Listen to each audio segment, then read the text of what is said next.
Hello, how are you today? Welcome to my channel. My name is Carlos and today I want to show you how I restored this piece. And I say restore because I did it a long time ago, actually 2 years and a half or so.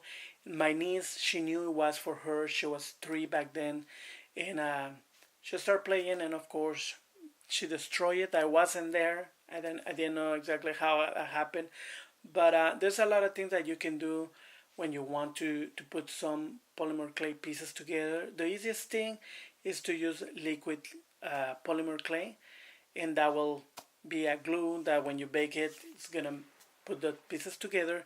In my case, the only thing I'm gonna do is I'm gonna create lines on each side of the piece, and that will help when I press them together to have something to grab on. And just with more polymer clay, I go around it and I make sure that I cover everything to just make it more secure and have those pieces, and of course clear those cracks and lines, pieces that are missing from the was destroyed. And I also have this tool that is helped me push the clay on those cracks to be able to restore my piece.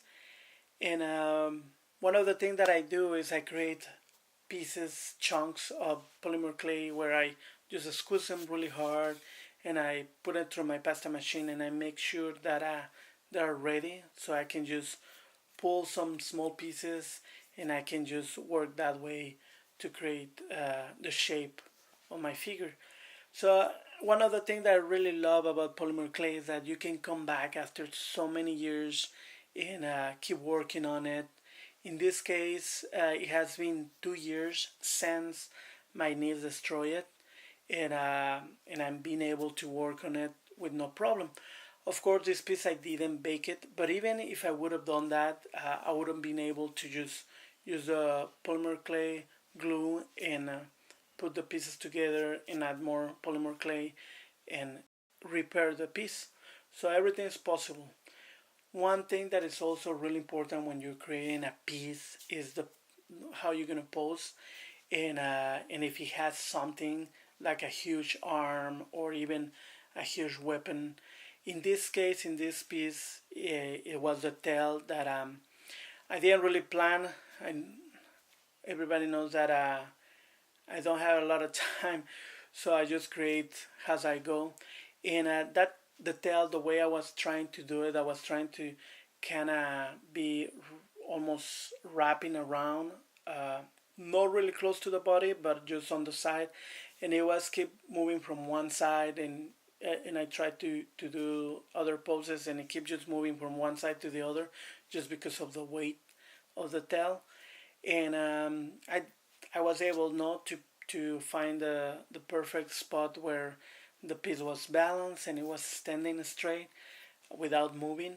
So just something to think about it when creating your piece. No, you want to make sure that it's balanced. Came back to this piece because the new movie Pikachu is out, and I enjoy it. I really like it, and I wish I would have seen more battles. I know this movie wasn't about that, so I hope just they make more. And of course, because of the movie, this piece wasn't meant to be a detective, but I decided to add the hat, not to be that Pikachu detective that I really like on the movie. So it's simple, easy, and also I wanted to add something else, and I decided to go for the glass magnifier. The only issue is that I've never done really tiny things, and I'm just amazed of how people can do things that are miniature. I hope someday being able to do that. But in this case, I just did it with a wire that actually I really like it. I should have just leave it like that. But I decided to put polymer clay because the wire is so smooth. The polymer clay was just moving around and didn't let me have this nice round shape. And probably I would have just get away with aluminum foil or just leave it with polymer clay without nothing else. But I didn't do that. So at the end, it looks more like those things that kid uses to blow up bubbles. But well, this is my piece. This is my Pikachu ready for anything, and I hope you like it, and I hope you get inspired. No, the movie inspired me to keep creating more pieces of Pokemon and to finish this piece. And I hope this does the same thing to you. Please subscribe, click the bell, and comment below. And I'm gonna leave my email on the description just in case you want to send photos of your pieces so I can share it in the channel, and we can all enjoy this art. See you next time.